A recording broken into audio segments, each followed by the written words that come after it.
to the weekly roundup on SA Footballer TV. I'm Tommy Javor, your host. We're joined this week by Luke Hosey. Welcome. Hello TJ, how are you, mate? You all right? The boss now, Luke, just for those that might have watched Div 6, tell us a little bit about live calls, SoundCloud, all that good stuff.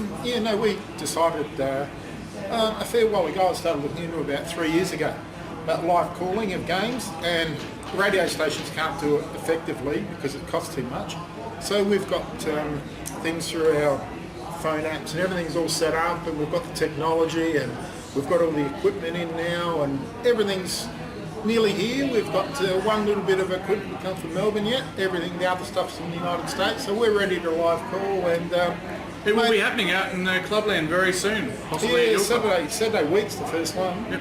Teacher Gully up in Teacher Gully. It's Teacher Gully and Hingley, our first live call. Fantastic. But there might be some other big news surrounding that come Friday. So beautiful. Yeah. So watch this space.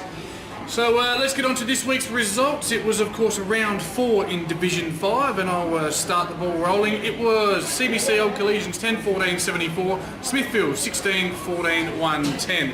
Now this one was at Audi Arena, which I believe is the renamed Thebarton Oval, or Adelaide Airport Stadium as it was last year. Audi, is it? Yeah, we actually thought the big open spaces, all three of us. As in the car, Audi. ALDI, yep, Audi Arena, Thebarton Oval, yep.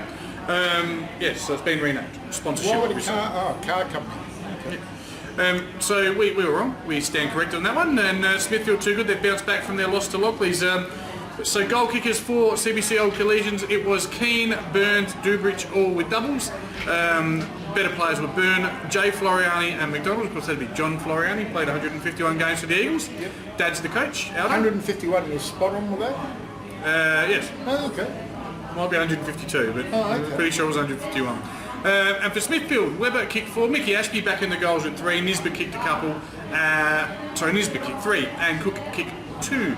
Webber, Master, Thompson, Norton and Lane, the best players there for Smithfield. So good teams bounced back. They've had their first loss, it's about a couple of years almost. They might have had other losses in the last couple of years, but they've bounced back well. Yeah, I looked at that game last week and I thought on the expanses of Thebarton that Smithfield might have been found wanting against the college side, because we always tend to think fast runners and whatever, but yeah, obviously not. And I reckon this one here is the upset of the round. None of us tipped it. I don't think in any forms of media anyone tipped it. The highly fancy Rosewater went out to Daly Oval. Probably expected it to be a lot easier than what it was. And they got belted. The scoreline doesn't reflect how much they got belted, but it was Hectorville 11-5-71, Rosewater 6-9-45. Doesn't sound that one-sided, Luke.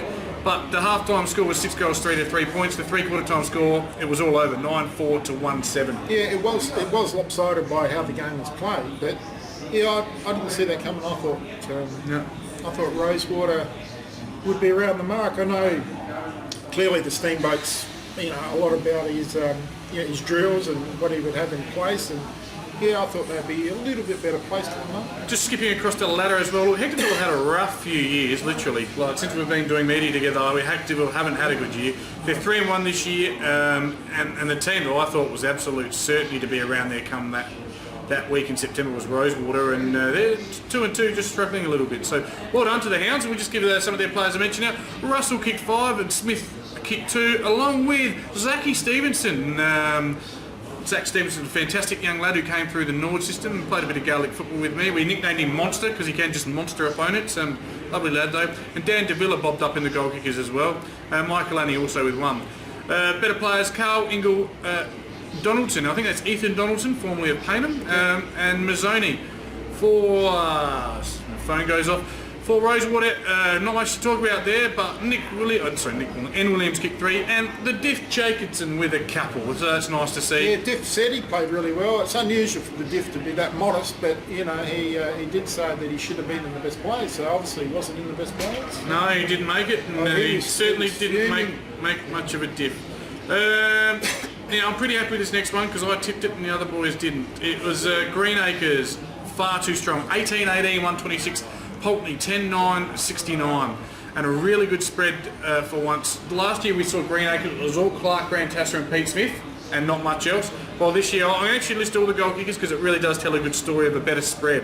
Little 5, Mao 3, Polkinghorne 3, Clark Rantasser 2, the other Clark Rantasser, Smith, Billsborough, Wheaton and It's not Will Wheaton, it's M. Wheaton. And Monoitis, all with singles, so really good spread, better players. So Pete Smith didn't need to kick the big bag of goals, but was still best on ground, second best Clark Rantassa. So that's good signs for Greenacres. I know a little bit more about Jamal Liddell, and he kicked a lot of goals up in the Riverland, superstar up in the Riverland. Now he came to Jeps Cross and he broke a leg, and he didn't get many games on the park.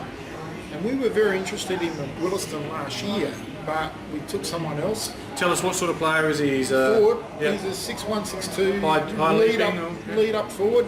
Maybe at that level he might be a marking forward, but he went and played in the Adelaide Hills, kicked a bag of goals, now he's at Greenacres, so he's a very handy player. Yep. And just on the Pulteney side, pretty standard stuff there. Ace with 4, Nicholson, White and Jessen all with doubles. Barras, me and Trigg, they're better players.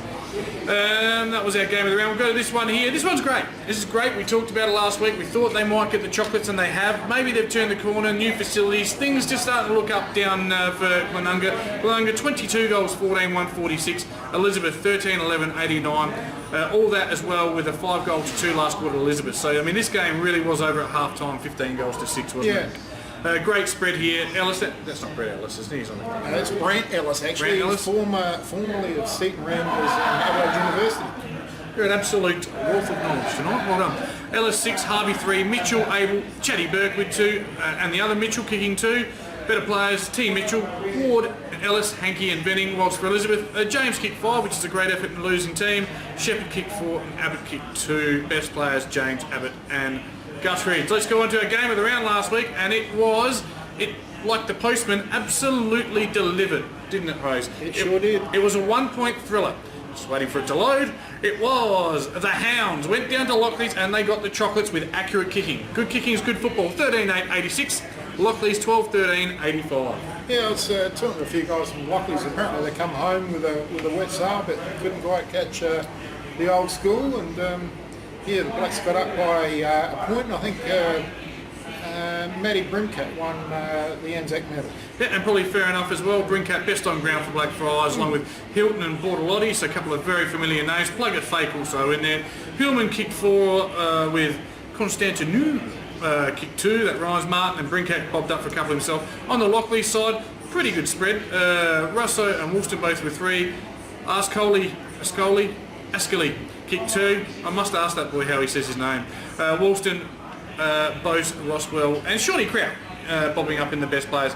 So pretty good stuff there. Let's get onto the ladder really quickly. That sees Blackfriars as the only undefeated team, with Lockleys, Hectorville and Smithfield all nipping at the heels on 3-1. 3 teams on 2-2 being Greenacres, CBC and Rosewater. I think all 3 of those teams would really fancy their chances to have a shake at this division.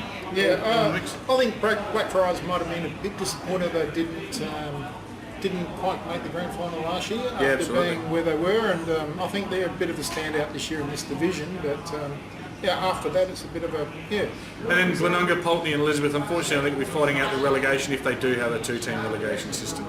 So we'll see about that. Just quickly on the goal kickers, one shining light for Pulteney of course has been Joel H with 20. Jake Shepherd from Elizabeth has 13. Interesting to see 2 teams down towards the bottom of the ladder there, the leading goal kickers.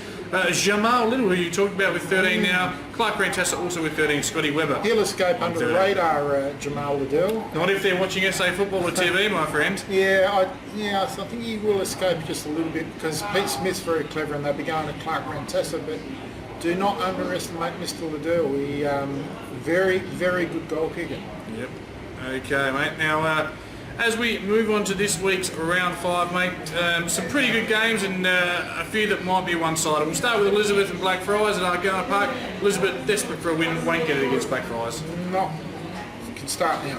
No, won't happen. This one, Rosewater and Glenunga, I'm not tipping this one with the certainty at the start of the season I would be tipping it with, but Rosewater, they've got such a good list, such a good coach. They've got to knock off Glenunga from 1.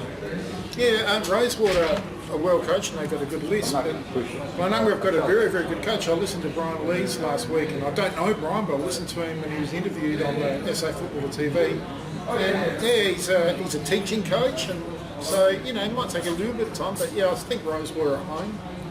Next one we're looking at Pulteney and Hectorville. Hectorville's surprise packets, as I mentioned earlier on, 3-1. I think they'll continue their winning form with an upset. Well, it won't be an upset really, because they're on a bit of a roll. They'll get over Pulteney for mine. Absolutely. Last two games are crackers for mine. I really like the way these two might play out.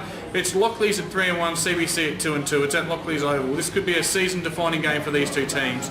Lockleys, they've lost one game all year by a point, so they've been in reasonably good form. I think they'll be too strong.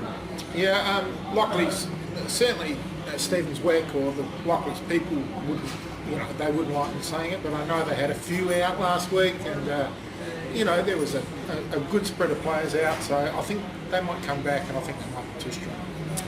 No worries. And Smithfield and Greenacres at Smithfield Oval, mate. This should be a very good contest. I'll just skip across to the ladder at Smithfield in 4th, 3-1, and Greenacres in 5th at 2-2. So the winner will probably be in 4th spot at the end of this game, possibly even higher. Could potentially be in 3rd spot or 2nd spot. It's a big game this time of the year. Yeah, I think Greenacres got a fairly potent sort of forward line with Buck Rentas and Jamal Liddell, and they've got the little fellow with Pete Smith. He's very, very clever still, and I'm not going to go away from form. I'm still going to take Smithfield. Yeah, I'll take Smithfield only because it's at home and by a very narrow margin. But Greenacres, with that forward line, got a bit of potency. Dry weather might be their friend. Thanks for watching the Div 5 Weekly Roundup. We'll be back next week. See you later. Thank you.